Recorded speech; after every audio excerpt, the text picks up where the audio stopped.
6 ऐसे नेता जिन्हें आलाकमान ने पीएम नहीं बनने दिया। नंबर 6 मुलायम सिंह यादव। 1996 का साल था। दिल्ली की राजनीति में एक बड़ा खेल खेला जा रहा था। अटल बिहारी वाजपेयी की सरकार सिर्फ 13 दिन में गिर गई थी। कांग्रेस ने सरकार बनाने से मना कर दिया और यूनाइटेड फ्रंट के नेताओं को एक पीएम ढूंढना था। बीपी सिंह ने मना कर दिया। सीपीआईएम ने ज्योति बसु को भेजने से मना कर दिया। तब एक नाम उठा, मुलायम सिंह यादव। सीपीआईएम के महासचिव हरकिशन सिंह सुरजीत ने खुद मुलायम का नाम आगे बढ़ाया। उत्तर प्रदेश का वो नेता जिसे पूर्व प्रधानमंत्री चरण सिंह नन्हे नेपोलियन बुलाते थे, वो देश का प्रधानमंत्री बनने के सबसे करीब था। लेकिन यहाँ जो हुआ वो सुनकर आपको हंसी भी आएगी और दुख भी होगा। मुलायम को किसने रोका? किसी दुश्मन ने नहीं, खुद यादव नेताओं ने। लालू प्रसाद यादव और शरद यादव दोनों को यह मंजूर नहीं था कि एक और यादव प्रधानमंत्री की कुर्सी पर बैठे। जाति की राजनीति में अपनी अपनी दुकान थी और किसी एक की दुकान इतनी बड़ी हो जाए यह किसी को पसंद नहीं था।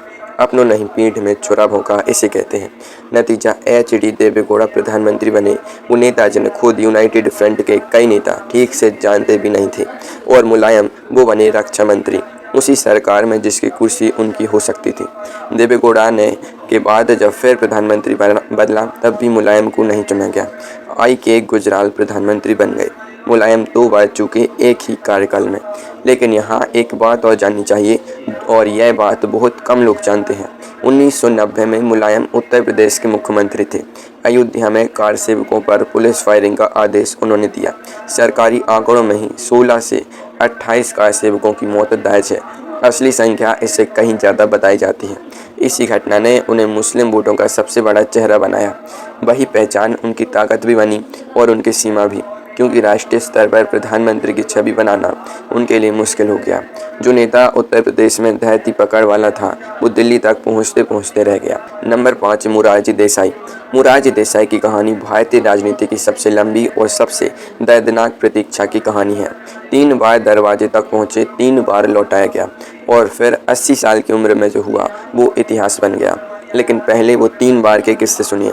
पहली बार 1964, नेहरू की मौत के बाद कांग्रेस को नया प्रधानमंत्री चुनना था। मोरारजी देसाई सबसे आगे थे। वित्त मंत्री रहे थे, बम्बई राज्य के मुख्यमंत्री रहे थे। अनुभव था, काबिलियत थी। लेकिन कांग्रेस के किंग मेकर कामराज ने कुछ ही दिनों में 250 सांसदों से मिलकर सबको लाल बहादुर शास्त्री के पक्ष में कर दिया। मोरारजी हार गए बिना एक वोट डाले।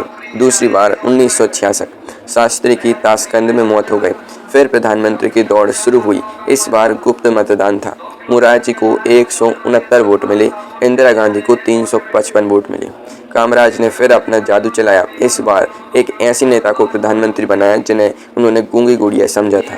लेकिन इंदिरा ने जो किया वो कामराज को बाद में बहुत महंगा पड़ा। वो किस्सा फिर कभी। तीसरी बार 1969, मोरारजी इंदिरा सरकार में उप प्रधानमंत्री थे। कांग्रेस में टकराव बढ़ा, कांग्रेस टूट गई। मोरारजी कांग्रेस ओ में चले गए, आपातकाल में जेल गए और फिर 1977 में 80 साल की उम्र में प्रधानमंत्री बने। लेकिन यहाँ एक बात है जो बहुत कम लोग जानते हैं। 1977 में भी अगर लोकतांत्रिक तरीके से चुनाव होता तो मोरारजी शायद तब भी नहीं जीतते। जयप्रकाश नारायण ने उन्हें जनता पार्टी का नेता नामांकित किया था, क्योंकि अगर वोटिंग होती तो जगजीवन राम जीत जाते। यानी 3 बार रोके गए और जब मौका मिला तो भी सर्वसम्मति की आड़ में था। मोरारजी देसाई के बारे में एक बात और, उन्होंने 99 साल की उम्र में दुनिया छोड़ी। भारत के सबसे लंबे जीवन जीने वाले प्रधानमंत्री। इंतजार लंबा था लेकिन जीवन उससे भी लंबा निकला। नंबर 4 शरद पवार। 1991, राजीव गांधी की हत्या हो गई थी। कांग्रेस को नया प्रधानमंत्री चुनना था। उस वक्त कांग्रेस में एक राय थी कि नया प्रधानमंत्री युवा, गतिशील और प्रशासन में माहिर होना चाहिए। शरद पवार का नाम सबसे आगे था। 37 साल की उम्र में महाराष्ट्र के मुख्यमंत्री बन चुके थे। 4 बार मुख्यमंत्री रहे थे। राजनीति का कखरा उन्होंने किताब से नहीं, सड़क से सीखा था। लेकिन हुआ क्या? शरद पवार ने खुद अपनी किताब लाइफ ऑन माई टर्म्स में लिखा है, सोनिया गांधी नहीं चाहती थी कि प्रधानमंत्री ऐसा व्यक्ति हो जिसका स्वतंत्र मन हो। पीवी नरसिम्हा राव को प्रधानमंत्री बनाया गया। पवार बने रक्षा मंत्री। 1996 में एक और मौका आया कांग्रेस अध्यक्ष बनने का।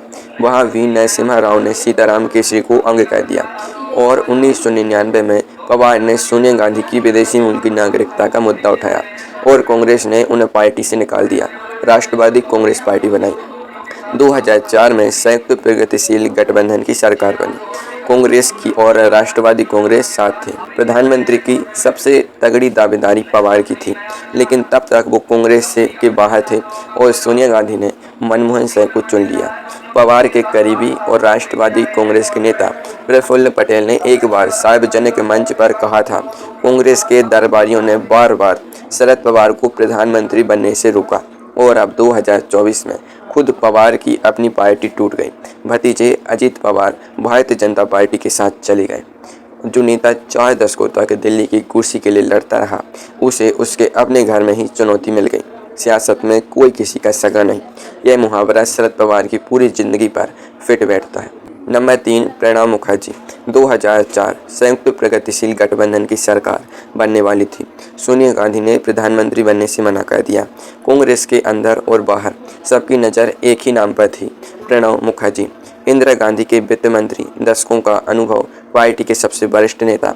प्रणब दा ने खुद अपनी किताब कोलियंस ईयर्स में लिखा है, कांग्रेस के अंदर आम राय यही थी कि अगला प्रधानमंत्री मैं ही होऊंगा, लेकिन सोनिया गांधी ने मनमोहन सिंह को चुना। प्रणब दा को इतना धक्का लगा कि वो उस सरकार में मंत्री तक बनने के लिए तैयार नहीं थे, क्योंकि मनमोहन सिंह कभी उनके कनिष्ठ थे जब वो वित्त मंत्री थे। लेकिन यह पहली बार नहीं था। 1984 इंदिरा गांधी की हत्या हो गई। मंत्रिमंडल के सबसे वरिष्ठ मंत्री कौन थे? प्रणब मुखर्जी। लोकतांत्रिक परंपरा कहती है वरिष्ठतम मंत्री को कार्यवाहक प्रधानमंत्री बनाया जाए, लेकिन राजीव गांधी को प्रधानमंत्री बनाया गया, जो उस वक्त कोलकाता में थे। और उसके बाद राजीव ने जब अपनी मंत्रिमंडल बनाई तो प्रणब मुखर्जी को उसमें जगह ही नहीं दी। वो नेता जो कांग्रेस के लिए सबसे जरूरी था, वो 1984 में मंत्रिमंडल से लग बाहर था। अब यहाँ एक बात और जानी चाहिए जो बहुत कम लोगों को पता है। 2012 में संयुक्त प्रगतिशील गठबंधन के दूसरे कार्यकाल में प्रणब मुखर्जी को राष्ट्रपति बनाया गया। कांग्रेस ने उन्हें सम्मान दिया, लेकिन साथ ही सक्रिय राजनीति से बाहर भेज दिया। राष्ट्रपति का पद संवैधानिक है, लेकिन वो कार्यकारी शक्ति नहीं है। नरेंद्र मोदी ने एक बार कहा था, 1984 में जब इंदिरा जी का निधन हुआ तो सबसे वरिष्ठ मंत्री होने के नाते प्रणब दा को प्रधानमंत्री बनाया जाना चाहिए था, लेकिन गांधी परिवार ने यह मौका उन्हें नहीं दिया। 2 बार प्रधानमंत्री बनते बनते रह गए, दोनों बार एक ही परिवार ने रोका। नंबर 2, जगजीवन राम। यह कहानी सबसे दर्दनाक है, इसलिए नहीं कि जगजीवन राम प्रधानमंत्री नहीं बन पाए, बल्कि इसलिए कि जिस वजह से नहीं बन पाए वो वजह आज भी भारत के माथे पर एक सवाल बनकर खड़ी है।